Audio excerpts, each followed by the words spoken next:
Գյուրջան Կասկադ, հասանելի բնակարաններ 65 ամիս մարման ժամկետով։ Եղել են Հայաստանի Հանրապետության լավագույն 10 տարիները, մոտիկից, որի ժամանակ մեր երկիրը ծաղկել է, վերածնունդ ապրել։ Սակայն ժամանակը եւ կյանքը ցույց տվեց, որ միայն դրանով հնարավոր չէ։ Ես կարծում եմ, որ մենք պետք է ունենանք ազգային գաղափարախոսություն, նպատակ ծրագիր, հեռակա ու մոտակա ծրագրեր, որպեսզի կարողանա նախագահի կամ լավ նախագահի հեռանալով չկա պատական փողոցից աստով իշոր մեկը Նիկոլի նման ու երկիրը քանդի։ Ես ուզում եմ հասկանամ, հարց առաջին, դուք աստծո կամքով նախագահ ընտրվելուց հետո մտադիր եք մշակելու նման ծրագիր, որպեսզի ձեզանից հետո ովքեր էլ որ գան, ինչպես օրինակ մեր հարևան Իրանում, Թուրքիայում, որպեսզի ոչ մեկը չկարողանա շեղել քաղաքական կուրսից, այլ տանի այն գիծը, որը մշակված է տվյալ պետության համար։ Հարց երկրորդ, ուզում եմ հասկանամ, այս էլեկտրոնային համակարգը, որ մշակված է, արդյոք դուք մտածում եք ընտրվելու դեպքում էլեկտրոնային համակարգը վերացնել, քանի որ դա չի տանում ազգերի դեպի նորմալ ապագա, այսինքն դա ավելի շատ վնաս է, քան օգուտ։ Եվ երրորդը, մտադիր եք ազգակործան Լազարոտեի եւ մյուս կոնվենցիաները, որոնք վավերացվել են այս իշխանության օրոք, դրանք վերացնեն, քանի որ երբեք չի կարող աստված լինել այն ազգի հետ, ովքեր վավերացրել են այդպիսի կոնվենցիաներ եւ ապրում են այդ կոնվենցիաներով, քանի որ դա տանում է շատ վատ տեղ եւ չի կարող մեր ազգը երբեք փրկվել։ Այսինքն, որպեսզի աստված մեզ օգնի, մենք անպայման պետք է դրանք վերացնենք։ Արդյոք դուք մտածում եք դրանք հետագայում վերացնելու մասին։ Շնորհակալություն։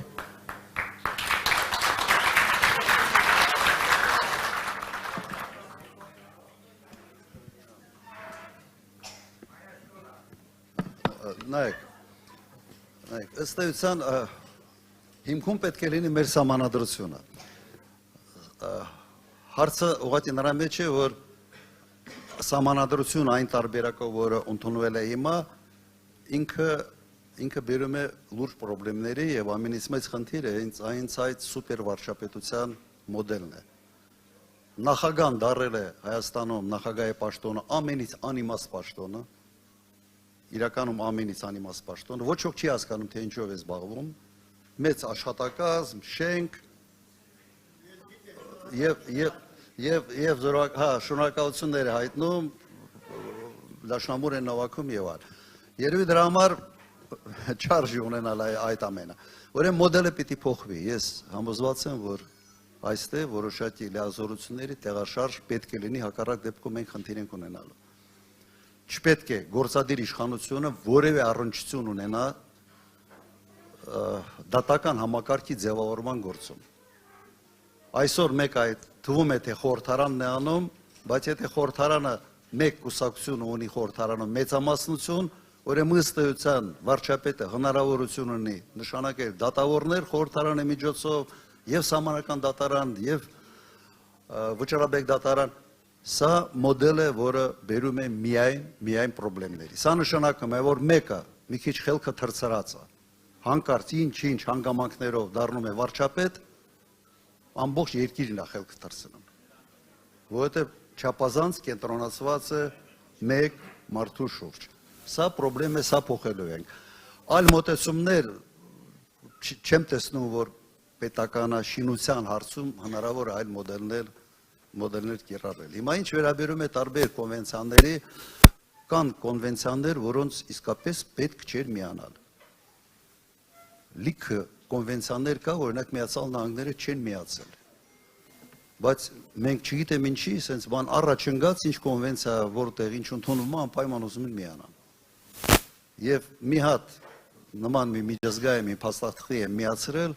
այդ մուսի հետ կապված միջազգային բան քրեական դատարան կոչեցյալը միացել են մի համաձայնագրի, որի պատճառով Ռուսաստանի նախագահն չի կարող գա Հայաստան։ Պատկերացնում եք, ուրեմն Զելենսկին կարող է գալ։ Ռուսաստանի նախագահն չի կարող գա։ Լավ, բարեկամ երկրի հետ, հզոր երկրի հետ, որի հետ հարաբերություններից կախված է քո ժողովրդի 80%-ի բարեկեցության մի զգալի մասը։ Ո՞նց եք sense բաներ անում։ Ու դուք մտածում եք, որ սա հետևանքներ չի կարող ունենալ, իհարկե ունենալու է եւ քո անվտանգության հարցերի վրա, եւ քո տնտեսական հարցերի վրա։ Լրիվ ընդունելի է եւ համարում եմ, որ ամբողջ այդ շղթան պետք է վերանայվի, անկասկած։ Երևս մի հարց կար էլեկտրոնային համակարգ ես լավ չհասկացա, որ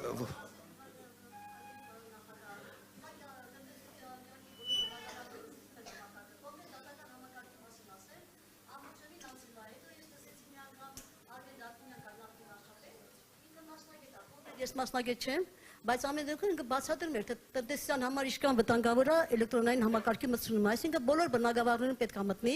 Մենք գիտենք, որ դա համաշխարհային ծրագիր է, մի հատ Հայաստանով չէ, բայց եթե մենք ունենանք ուժեղ եւ անկախ ղեկավար, ինքը իհարկե չի մանա այդ համակարգին եւ